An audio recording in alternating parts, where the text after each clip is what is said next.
En décembre dernier, plusieurs associations internationales lançaient un cri d'alarme à propos des nombreux naufrages d'embarcations quittant la Tunisie, dénonçant les pratiques des gardes-côtes tunisiens et plus globalement la politique de l'Union européenne concernant les migrants. Le 21 septembre, un bateau quittait Zarziz avec 18 personnes à bord qui a fait naufrage dans des circonstances inexpliquées. Depuis, les familles des victimes réclament la vérité.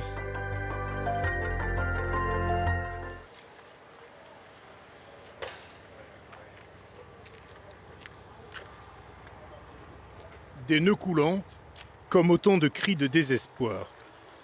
Ils représentent chacune des 7 victimes dont les corps n'ont pas été retrouvés et rendus à des familles désespérées.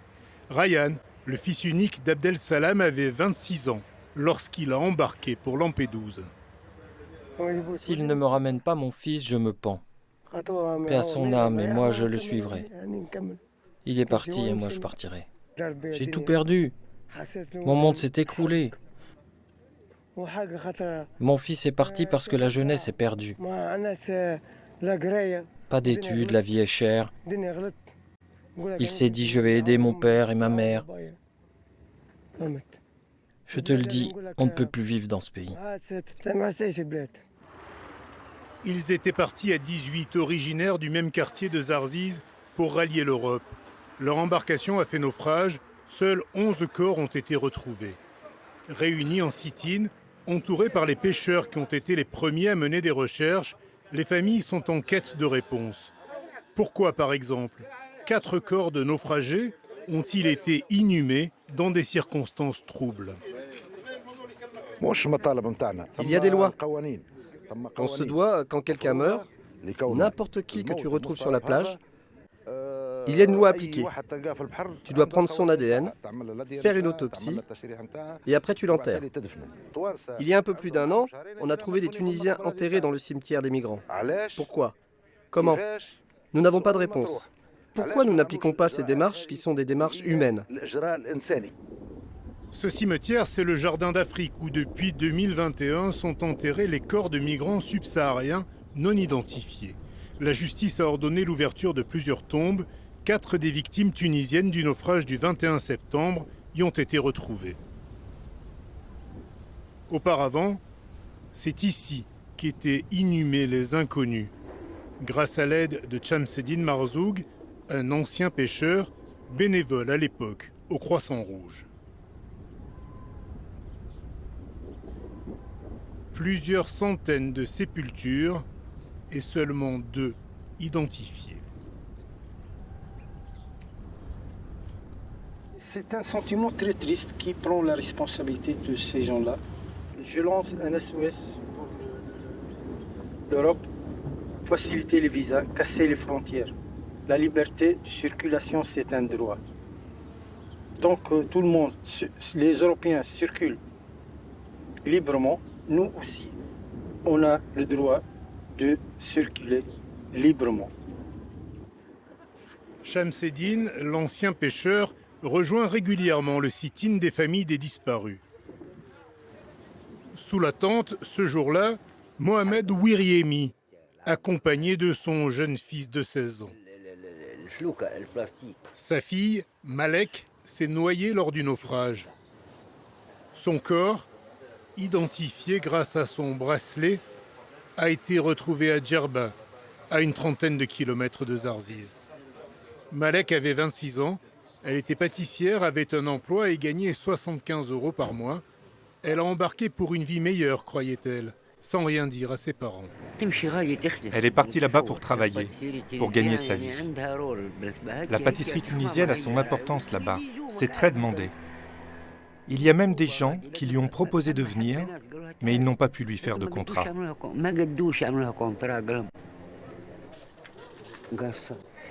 Elle a dit à sa sœur, « Ce qui arrivera, arrivera.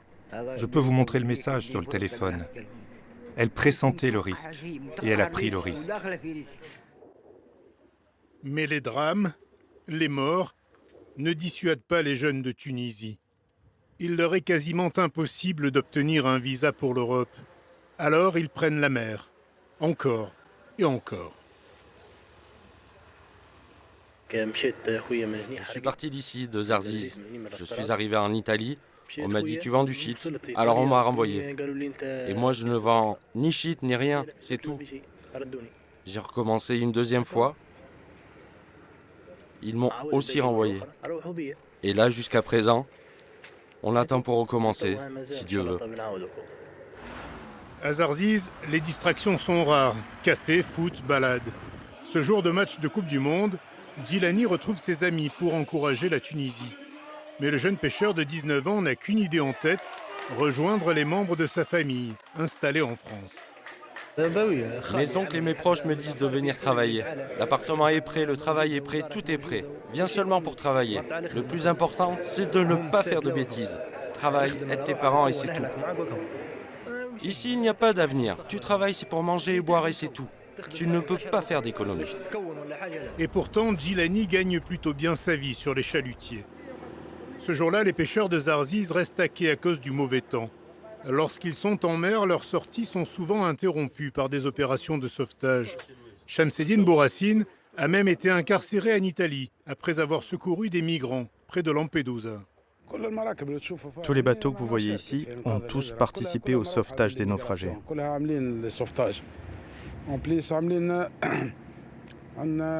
On a eu une formation par Médecins sans frontières pour apprendre à transborder les personnes sur nos bateaux, pour les premiers soins, pour donner l'alerte au service des gardes-côtes. Plus au nord, à Sfax, la garde nationale se prépare à une nuit de veille. Après plusieurs jours de mauvais temps, la mer devrait être belle pendant 48 heures. Il en faut environ 18 pour parcourir les 180 km jusqu'à Lampedusa. Alors les départs pourraient être nombreux. Mohamed Ben Ammar et ses hommes débarquent dans cette eau livrée pour tenter de dissuader les candidats au départ. Ils veulent prendre vos argents et puis vous allez mourir. Il n'y a pas de barque. Vous avez entendu quelqu'un qui est arrivé à l'Italie ces jours-là?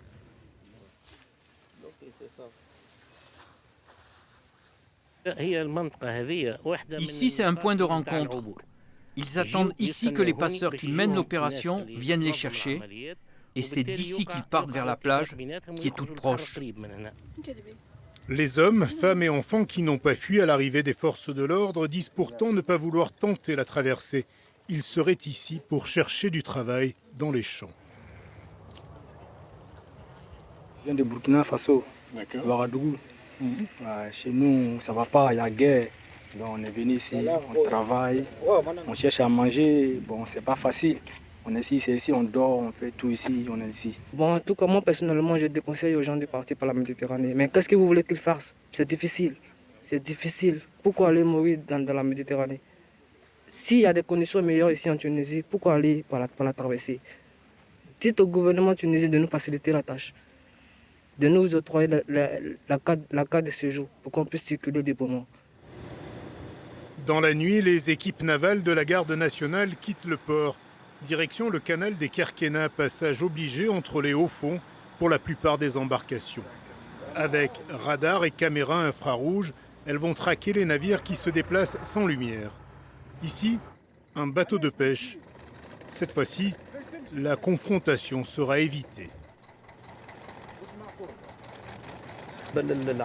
Nous remarquons ces derniers temps, lors des interventions de nos gardes-côtes, un comportement devenu très agressif de la part des migrants, surtout ceux originaires de l'Afrique subsaharienne, qui ne respectent pas les consignes de nos collègues et n'hésitent pas à essayer de les attaquer, même avec des objets tranchants.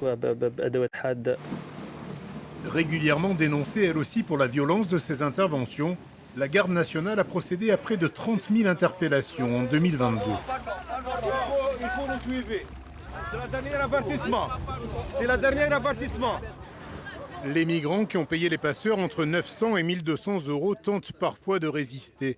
Environ un tiers d'entre eux sont tunisiens. De retour au port, ils sont relâchés. 740 passeurs et complices ont été interpellés. Ils sont généralement condamnés à 1 an de prison. Les embarcations saisies sont détruites, mais d'autres sont vite reconstruites.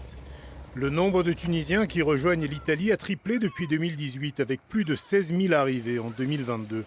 Plus de 600 personnes ont péri dans les eaux tunisiennes l'année dernière.